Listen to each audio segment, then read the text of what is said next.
United Grind Society presents The Turntable, where we discuss everything relevant to hip-hop.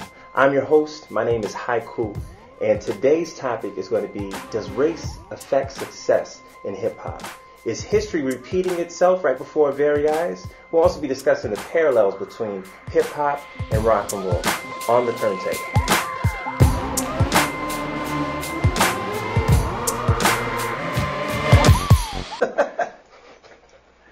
This episode is brought to you by the New 90s Experience. Tour coming to your city real soon. Make sure you go to the website, unitedgrind.com. Make sure you cop your tickets there.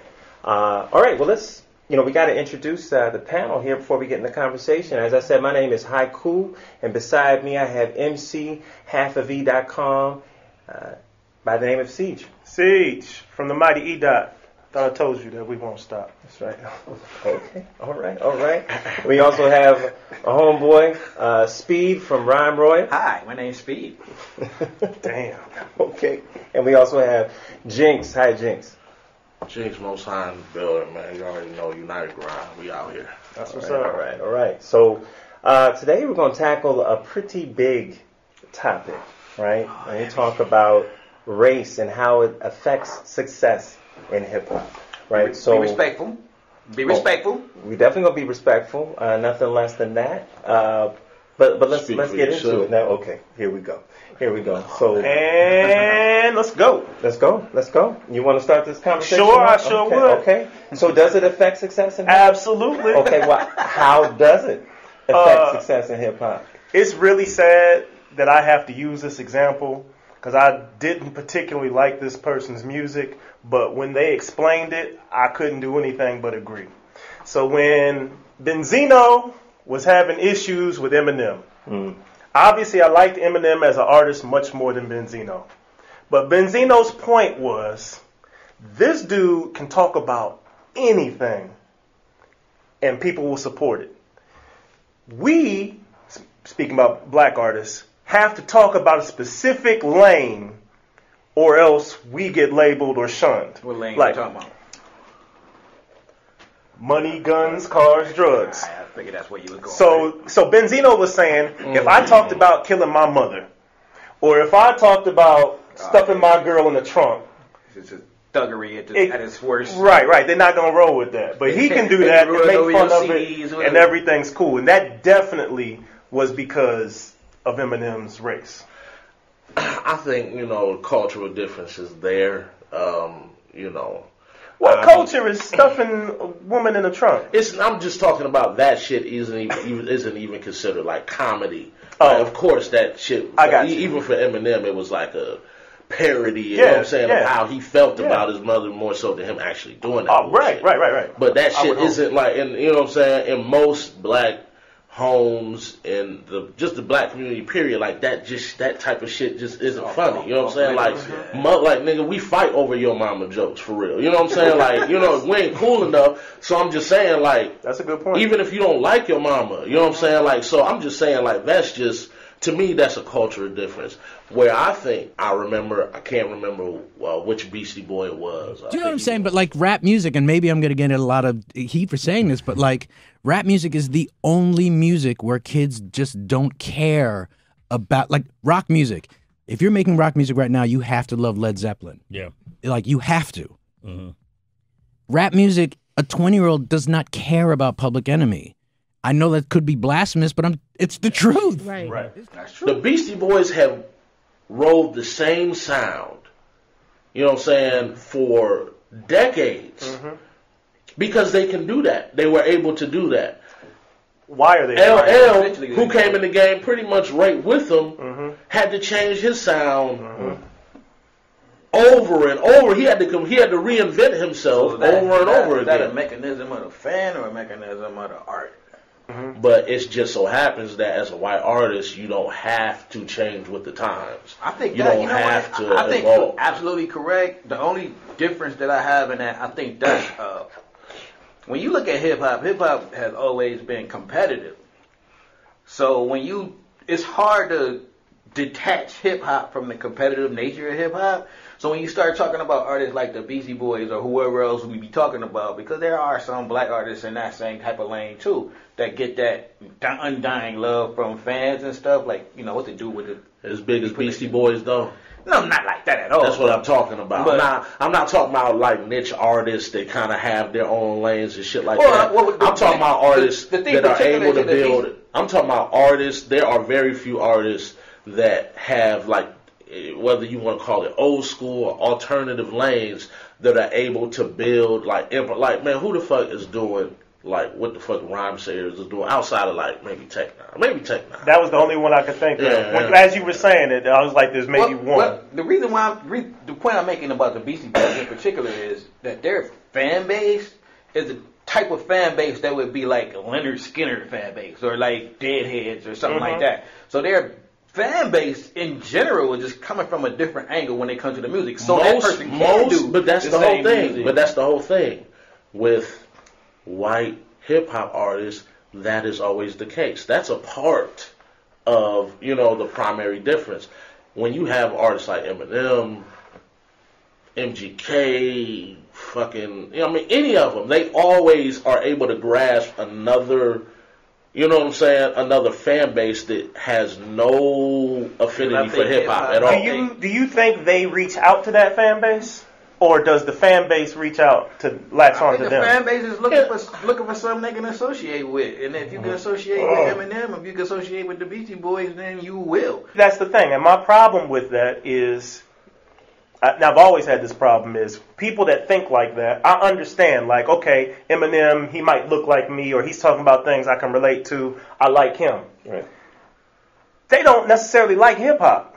There's a whole segment of people that don't really like rap music, but they will bang the hell out of Eminem, or they'll play the hell out of MGK, or they'll play, but they don't really like any other artist. And speaking that's of, always bothered me. And this is another thing. That doesn't bother me though. That doesn't bother me.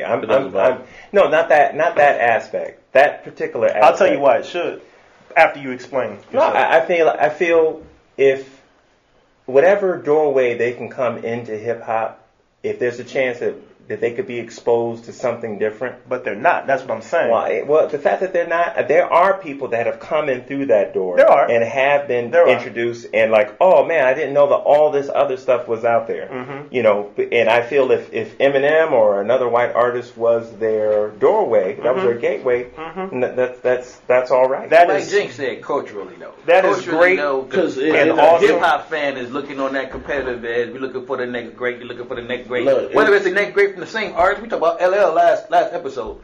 The next great from that artist, the next great from the dude that can beat that artist. We love drama, you know what I'm saying? All of that, and I think the white listener that's gonna be on the Beastie Boys or be on MGK, they not listening to the music for that. Right. So that's why you can beat Aerosmith and keep doing the same album for 30 years, and that artist is still gonna be on it. Where we like.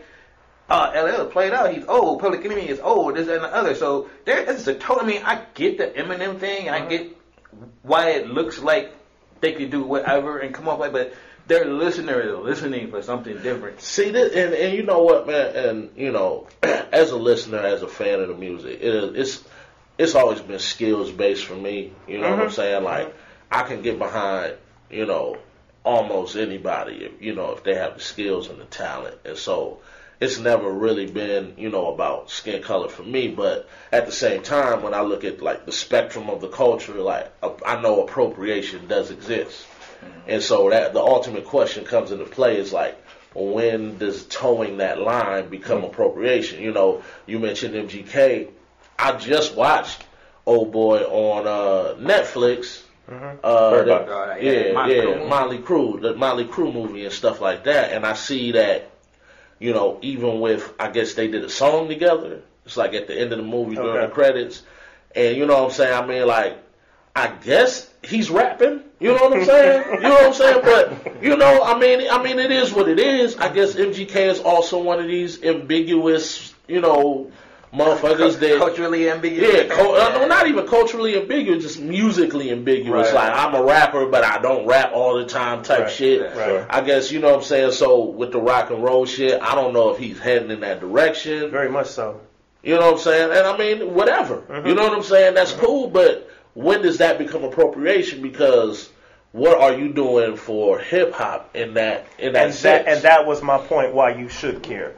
Because yes, it's fine and good if people get exposed and jump in and come in the culture and learn everything, but the number of people that do that is greatly outweighed by the number of people that could give a damn about hip hop, are picking and choosing their white artists, holding on to them for reasons that you mentioned. The problem arises when these people become the gatekeepers and say, this is the best artist of all time. Right. This is, the greatest song of all time. I'm seeing lists. I saw it was on Billboard maybe a year ago, and the top 10 rap songs, Kid Rock, 8 of them were white. And it blew my mind. I said, well, you gotta be kidding me. I didn't know there were that many white artists that it could be a top 10. The top 10 rap singles, 8 of them were white. All right, so and then so as black artists, black hip hop artists, there's a level of expectation of what they, whoever you want to put us in that category, whatever, we're expected to uphold, whether it's skills, whether it's authenticity, whether it's history, whatever that list of shit is that we're supposed to do, right? Right. Do you think those artists that you're talking about, like an Eminem or MGK, do you think if they really are, because those are two artists that live the culture. Yeah, I've got no problem with them. Exactly, that's what I'm saying. At all. So I like their music. problem if your problem is with their non-hip hop fans, do you think they owe something to hip hop to give their fans? Eminem owes nothing. let's keep it 100. No, that's facts. That's facts. Eminem is the first artist at his level to implement a whole platform. I agree. For artists. Yeah. Agreed. Well, I mean, no matter at every level. You know what I'm saying? He's done his duty. Do you think listen though, because this is the thing, is that Eminem did the shit with Shade 4-5. Mm-hmm. It wasn't until, I don't know how many years later, where Jay-Z went the route of Tidal, Puff went with Revolt TV. Up until then, there were really no artists reinvesting back into the culture. Em is the first one to do that. If anything, I think Eminem might be exempt from that conversation. What I'm saying is, should they? I'm saying, given what Eminem did, put that aside and say, if you're a white rapper that's benefiting on a culture that we all know, that there's people out there that don't really like hip hop, they just like that you're doing it. Do you owe something to the culture of hip hop on the back end? And let me piggyback off that point.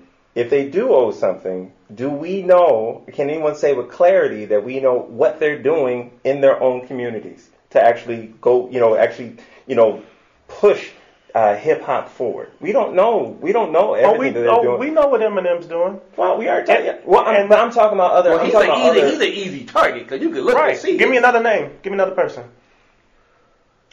Everlast. Who? Everlast. House of Pain. Who? Okay. No, Oh, really? No. Here's my issue with that. I think when you reach a certain it's level, funny because while we talk about all these artists, they are all artists that have dipped their toe into the pool of hip hop and eventually went elsewhere. The motherfuckers, all of them, Kid Rock, Everlast, Mark Wahlberg, like all of the motherfuckers have like, oh, this is nice. Yep. That's awesome. Yeah, that's awesome. With y'all no more. Right. You know what I'm saying? That's the product of it too, right there. Is how the ease in which you can go from being pan-saggy super hip hop dude, Max Keller. Yeah, same deal. Max Kellerman. Yeah, I can grow my hair out a little bit, put a little whip on the top, and get on TV and talk that thing too. Not saying that black hip hop artists can't go on and do bigger, better things and stuff like that, but the ease in which you can find your place as a white hip hop artist just makes me think, goes back to my question. Here's a parallel. Street basketball. Okay? If you're running a pickup game at the park, okay, there are certain understood rules in the way that you play the game.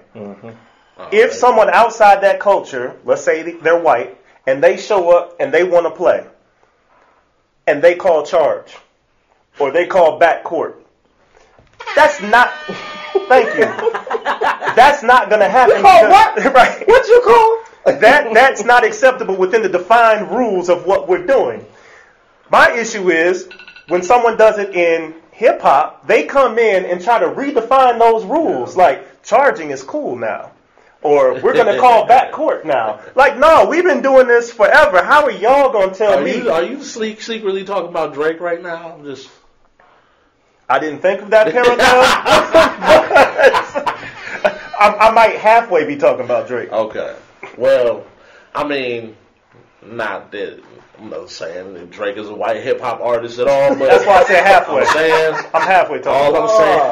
All I'm saying is that there is a similarity as to how once you become so big, where you know what I'm saying, you start to try to alter and change things. You know what I'm saying, especially if you're not rooted in the culture. You know what I'm saying. So I think in that way, you know, maybe Drake has some similarities to. I always had a problem with that idea that hip hop didn't have. Hip hop is a culture that that's like another one of the takes that was talking before.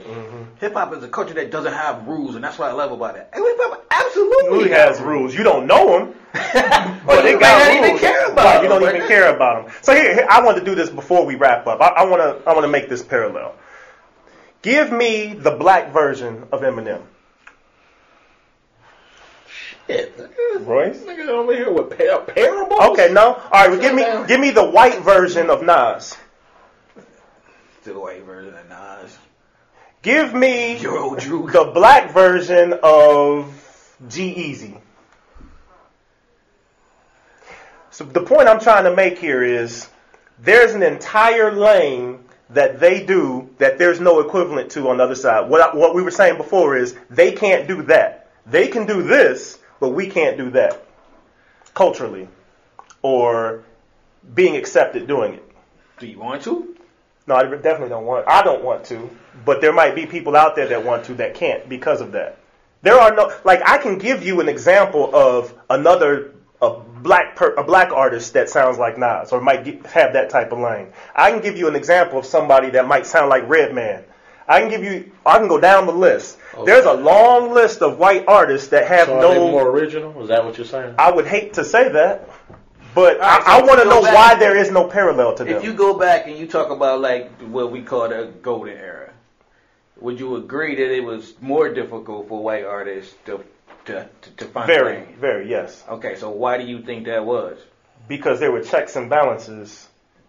You had to kind of political sounding, man. I mean, you back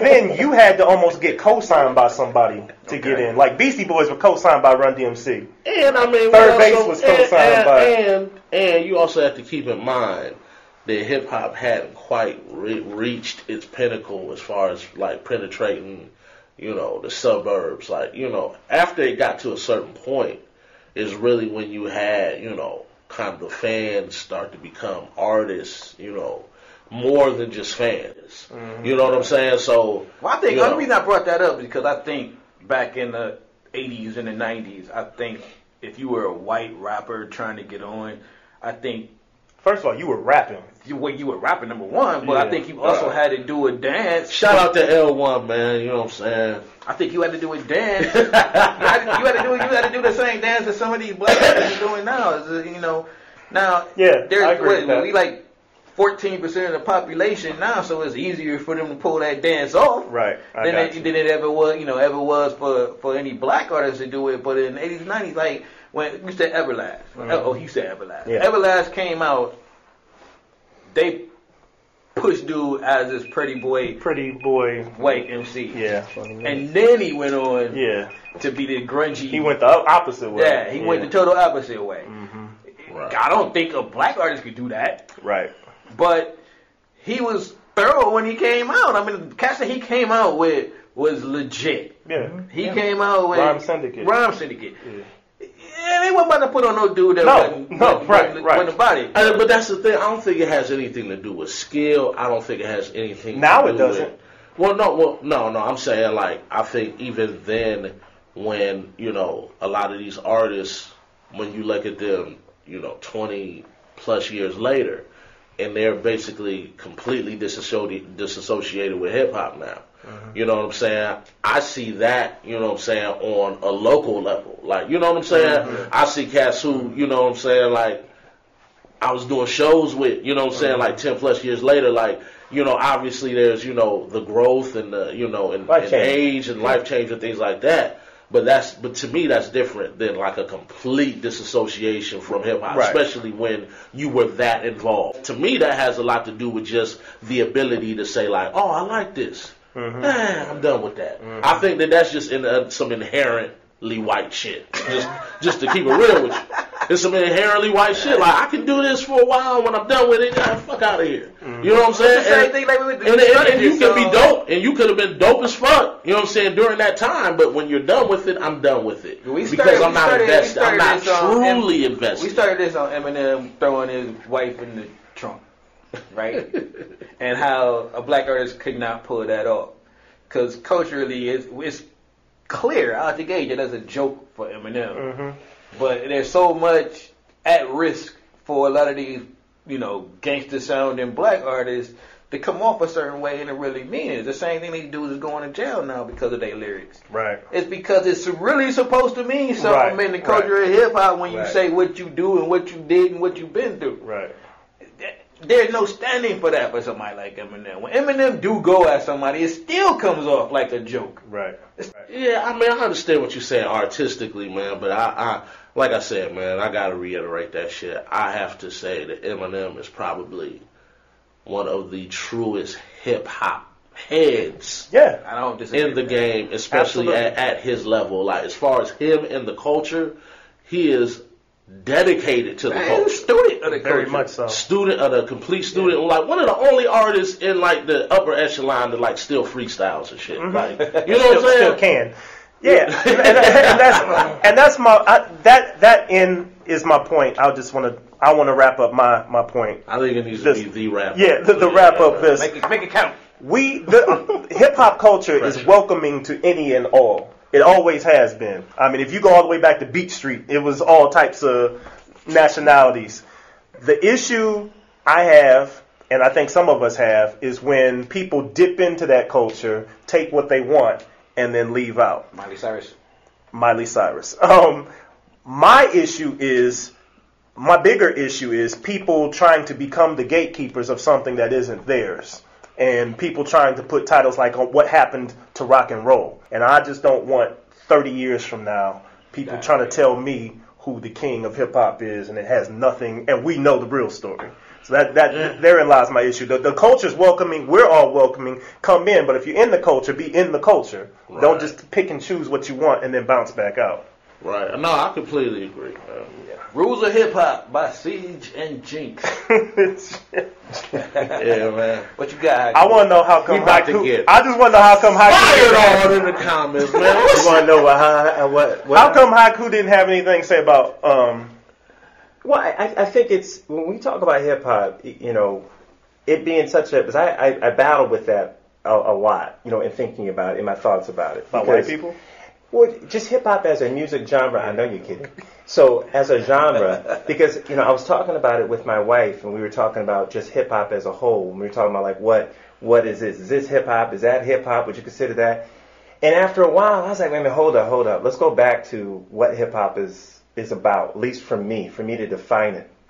And it has to do with the elements of hip hop. If it has something to do with those elements, you being true to it. So I agree. You know, if you're going to be in it, I mean, I remember being in ciphers, and I remember watching battles and being in battles and wanted to stay true to that form. And there are people, both white and black, who have stayed true to the form. And there are plenty of people, white and black, who have not. I can tell you there are a ton of poets that wanted to be rappers, and they ain't rappers. And they should never try to rap. Right? They should never ever. Yeah, wait, hold on. Let me get it back up. Get it! I mean, set your screen to unlock. And that's a fact, right? But that's not being, you know. So it's just as many cats that are appropriating, you know, hip hop for their gain. In, you know, that are white cats do it, and they're black too. But we're talking about, in this topic right here, we're really talking about, does it affect your success?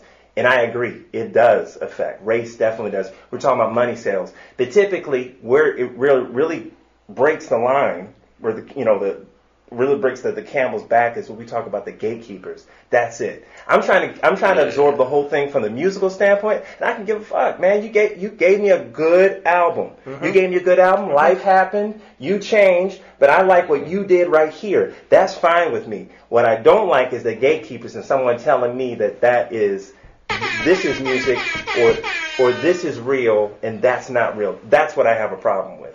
Okay, well. Okay, with everything that you said, I actually agree with. Oh, thank you. But you can't appropriate hip hop if you're black. You can exploit it, but you can't appropriate it. So let's just you know what I'm saying. But other than that, I mean, I'm on point with everything, man. I think that we reached the end of the line. Yeah, all right. So let us know what you think. Yeah, let us know what you think. Hit us up online. You guys know what to do. Don't hit us up individually. Hit us up online. Online. At the bottom of the video. Look down. It's right there. It's right there. Read the sign. All right, y'all. Peace. All right. I was like, I'm going to get Haiku to talk about some white people. That's going to happen.